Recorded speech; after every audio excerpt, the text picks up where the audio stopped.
presentation one of our best scientists, Leslie McGeorge, who is the administrator of our Bureau of Freshwater and Biological Monitoring. I am not going to give the presentation because I am not the scientist. We brought you the scientist. So Leslie, I'd like to turn it over to you. Thank you, Commissioner. Can you hear? Is this one working? Yes. Okay, thank you. I want to begin by thanking many of you in this audience for your diligence in reporting suspected harmful algal blooms to the department, for working with us in partnership. Many of the local health departments have been coordinating with us, and the Lake Hopatcong Commission getting the word of the advisories out. I want to thank you for helping us work through this harmful algal bloom. I also want to mention 3 people that are with us today that have been working on this harmful algal bloom for DEP. Bruce Friedman, who is the director of the Division of Water Monitoring and Standards. Johannes Franken, who is our Lakes Monitoring Manager in DEP. And Rob Newby, who is with the Division of Science and Research, our microbiologist. With that, I'll begin with the presentation. I'm going to talk to you briefly about what our cyana have, how they occur, cyanobacterial harmful algal blooms. If I revert to the term HAB, I'm sorry, it's an acronym for harmful algal blooms. Thank you, Sean. If I also, my voice goes too low, let me know again. Thank you very much. I'm going to mention also that the state has a harmful algal bloom recreational strategy, and everything we're doing here relates to that strategy that was developed by multiple departments in the state government. We've also been working on it, trying to improve, and you can help us with ways to do this better, the outreach about how to protect yourselves from harmful algal blooms. And we've had a website with a lot of those outreach materials on it for quite a while. And that's the website that we're adding the data specifically from this lake to, that we have added that for your use and understanding. We're going to cover the HAB, the harmful algal bloom that has occurred in this lake over the last couple weeks, and the reports, the field monitoring that the Commissioner mentioned, and the aerial overflights that are being applied for one of the first times ever in a lake in New Jersey. Also, the advisories that have been put in place for the open waters, that again, the Commissioner mentioned, boating is allowed, but not contact is recommended, and beach closures, and then the current status. What do we know right now? Next, please. What are cyanobacterial harmful algal blooms? As the Commissioner mentioned, these are bacteria. They are naturally occurring in a lake, in fresh waters. What is not natural is for them to increase in their density and become visual and be blooms. So that is an indication of something out of balance in the lake. So when a bloom occurs, they can produce cyanotoxins or toxin materials that can be particularly toxic. Blooms can produce toxins and have adverse effects, but even blooms that do not produce the toxins at levels above safe levels can have the types of effects the Commissioner mentioned. The dermatitis, the gastroenteritis, the irritative effects. So we are concerned about both blooms that are high cell density and those that are producing toxins. And I'll tell you what we're finding so far in this lake in a minute. What are the risks? I mentioned this to some extent already. Humans, flu-like symptoms, fever, gastroenteritis, rashes. Rash is a very common symptom, and again, as the Commissioner said, people have different sensitivities to this. I've heard it equated to poison ivy, where you may have different sensitivities to rashes from the cyanobacterial blooms. There are more serious potential effects, particularly when the blooms are producing toxins at higher levels. We have not seen that here yet, and I hope and do not expect, but cannot be absolutely certain that we won't see that here. Those effects would be liver, kidney, or nervous system effects. Animals are also susceptible to the effects of cyanobacterial blooms. Wildlife, waterfowl could be susceptible. Fish, pets, particularly dogs, are known to be a concern. So as the commissioner said, that's something that you don't want your pet to go in the water and maybe get this on his fur and then lick it off. That could be a concern. Livestock are also susceptible to cyanobacterial, cows, horses. What causes the blooms? Quite frankly, there are many, many complex causes. We do not know one single cause of blooms, but again, it is indicative of an ecosystem out of balance. There's something out of balance in the lake. This slide, if you can see it, and I understand you probably can't in the back, so I'll just tell you that it's talking about a number of nutrient enrichment processes, a lot of stormwater runoff processes, agricultural runoff, variety of urban runoff that can carry nutrients into the water. Blooms are often related to human nutrient enrichment. Not always, but often.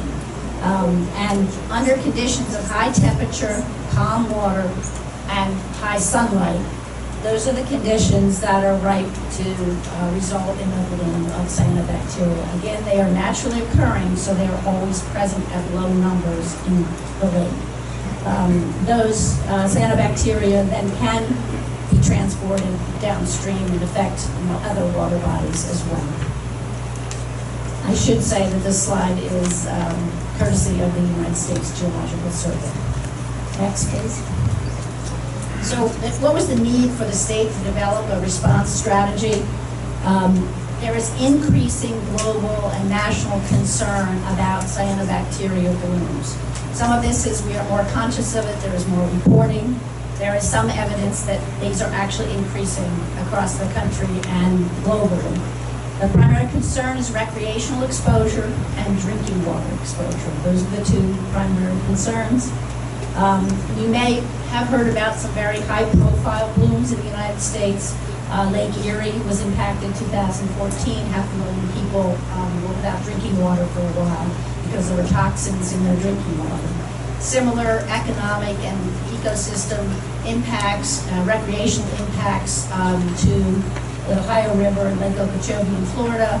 These are high-profile blooms that really resulted in the loss of recreational opportunities, drinking water resources, and economic impacts in other parts of the country. So because of all of that, we felt it was really important to have a response strategy in New Jersey and be prepared for perhaps potentially this type of magnitude here, and developed an interagency work group to develop the strategy. The interagency work group includes DEP, many programs in DEP. So it's not just the monitoring programs, it's the science program, it's the parks program, fish and wildlife program, the drinking water program, they're all involved, as well as the Department of Health and the Department of Agriculture.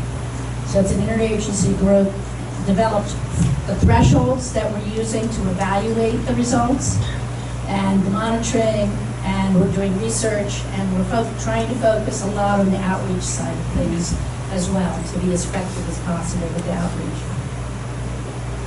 So the purpose of that strategy is to provide a unified approach, across state agencies, across state programs, so that we're all working for the common actions in the same way. And that is coordinated by the Bureau of Freshwater Biological Monitoring, which is our program. Have reporting. Many of you have been doing a very good job with this, and which is why we knew the extent of the bloom or the suspected blooms around the lake. If you do see something that you believe is a suspected harmful algal bloom, we're asking that you call the 1-877 WARN DEP. That is a DEP communications center, and that will make sure it gets to us. You can also use the WARN NJDEP mobile app, which is up there. On our website at DEP, we have a button on the homepage that'll get you to all those things too. And we also have a harmful algal bloom website. Now, Carrie has a copy of postcards that I left on the table out there. And the postcard has the website, because I don't know if you're like me, I don't write it all down. So it's right on the website, and it's basic information. If you've run out of postcards and you really want one, just let me know, and we'll make sure you get one. Okay? There's a report I have button also on our website, so you can report it there. I would ask that if you report it, please report it to the DEP Comm Center. We do also have an online reporting form, but the best way to make sure that it gets to the communication center and we see it right away is through that Warren DEP app or the phone call. Next, please. The HAB response, we have tiered responses. We are focused very much on trying to reduce, from the public health perspective, the greatest levels of exposure. So we are really focused on bathing beaches, youth camps. If any of that is affected, we are immediately working with the local health departments and the Department of Health at the state level. Parks, water bodies, we have worked lockstep with parks to train them, to observe, to understand what a HAB looks like, and to respond and work with us, and they have done an excellent job with that. Or drinking water sources. If it's a water body that serves as a source of drinking water, we are working with our Division of Water Supply on that.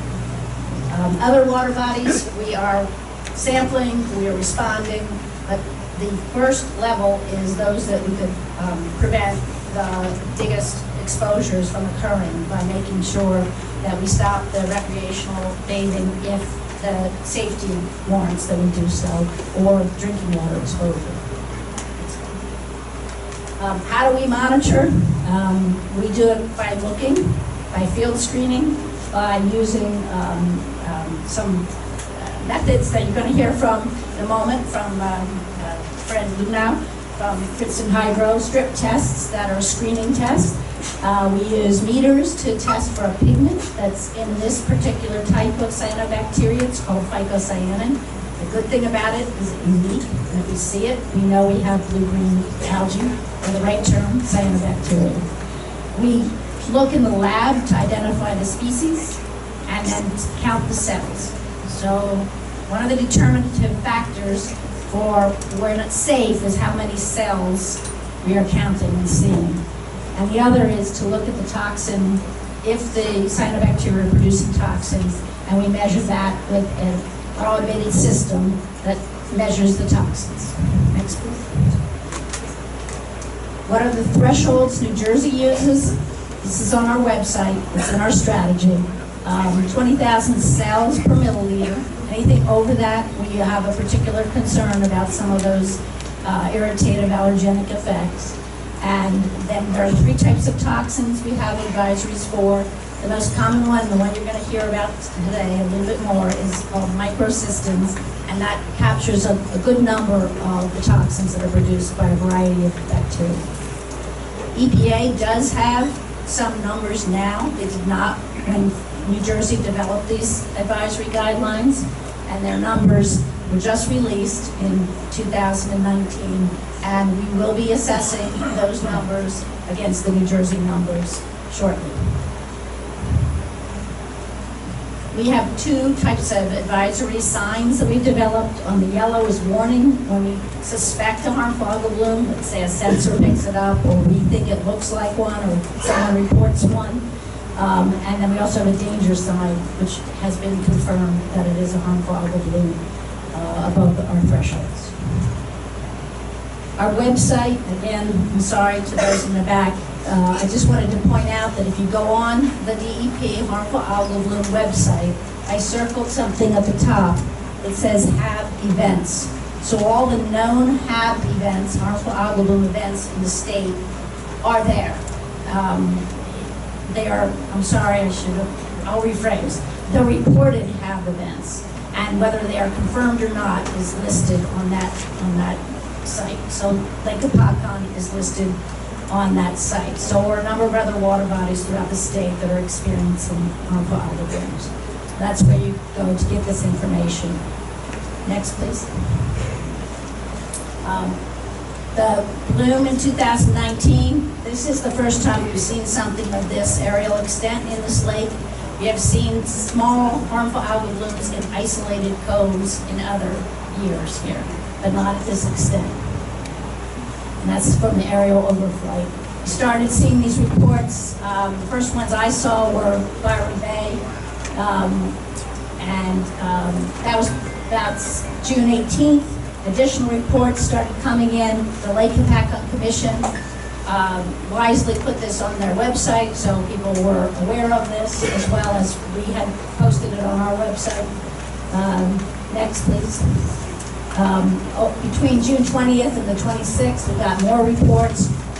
As soon as we got the first report, we sent out samplers to do analysis and to do lab testing. And we were able, unfortunately, to confirm that it was a harmful algal bloom. We targeted beaches, and some beaches were closed as a result of the testing results.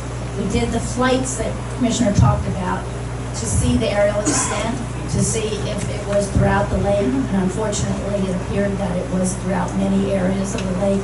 So at that point, it was necessary to protect public health to advise that all beaches be closed on the lake due to the aerial extent of the bloom. The department produced 2 press releases with the advisory on June 27th and July 3rd, with the advisory for the entire lake. And the advisory states to avoid all contact with water from Lake Hopatcong until further notice. People also should not eat fish caught in the lake or allow pets to come in contact with lake water or drink the water. And we continued the aerial surveillance and sampling and analysis. My lab is busy. My field people are busy. And they are doing their absolute best to make certain that we need to protect public health, or we need to protect it, and that when we are able to relieve these advisories, that we have the basis for doing so. The reports, actually, Fred, if you could go through that, like, just real quickly. These are the reports between the 17th and the 2nd that we started seeing around the lake. All those green dots, when we get to the end, yeah, that was it.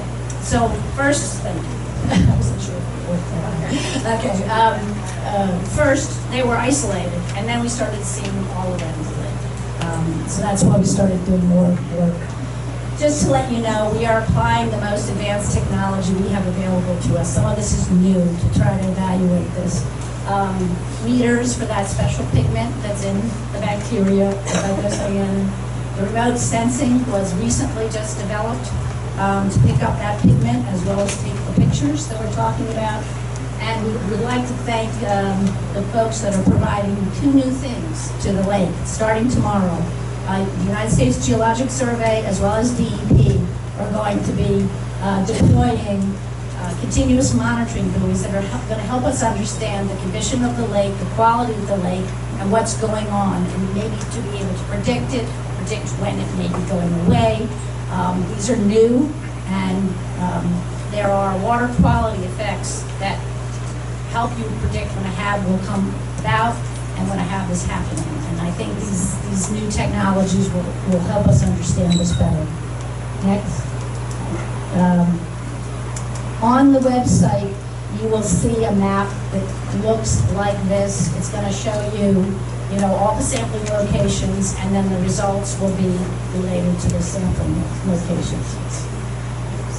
And the results are going to look like this. I know you can't see all of these results, but we have it divided by 2 ways: the beaches and then the open water locations that we're doing. Anything in red up there is above our 20,000 cells per milliliter threshold. So, thank you. I've never heard of colorblind is between yellow and red. Okay, thank you very much. Anything in yellow, it's kind of orangey. Anything in yellow indicates levels above the advisory level. So some of these beaches you'll see one day it's above, one day it's below. We don't have any clear trends yet. And we have a good number of them that are above. So all of this, the details are on the website if you want to check out any particular area. Sure. You want to go back? No, that's fine. Okay, okay. All right, and then this is the other lake sites that we have done. Again, the same thing. We are, sometimes seeing levels go up, sometimes down. It's just bouncing around, which is not unexpected because you have the winds, the currents moving things around. One day you may be sampling at a slightly different time than another. It's not unexpected, but right now we don't have a trend. But we do have enough, unfortunately, results, and the results the Commissioner mentioned today, that pending line, we have those results, and they just came in at the end of the day today. And unfortunately, we're still seeing sub counts that are above the advisory threshold. Not all sites, but a good number. Sure, I'm sorry. Today, the sampling that was done on Friday, the results came back from the laboratory today, and unfortunately we are still seeing cell count levels at many sites that are above our advisory level.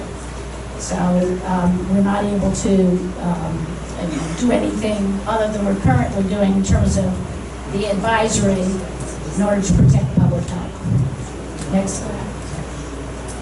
The toxin levels, I just wanted to let you know, we are measuring the toxin levels.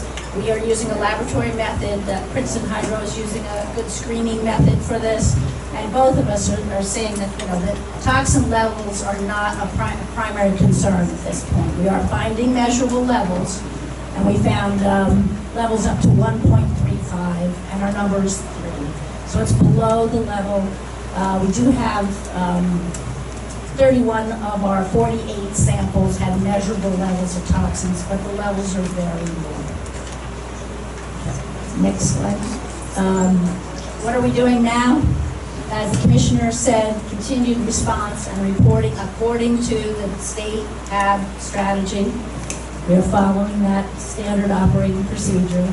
We're continuing the field monitoring. As she said, we're going to be out twice a week on the lake doing the field monitoring.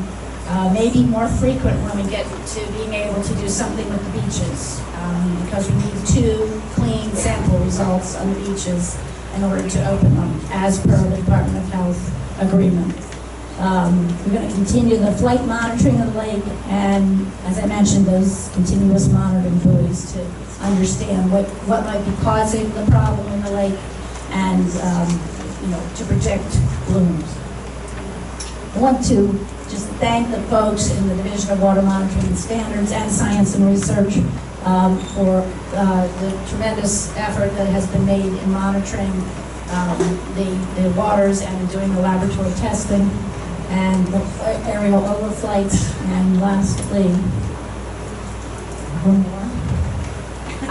Again, back to thanking you, many of you in the audience, either some of our sister organizations, Parks and Forestry, Fish and Wildlife, Department of Health, or the local health departments, the Lake Hopatcong Commission, Foundation, Princeton Hydro, who we've been in communication with and appreciate that, and Geological Survey, and those of you that have, how much you care for your lake and how much means to you, and the fact that you care enough to report what you are seeing as a potential concern has really been beneficial to us in understanding this problem. Thank you.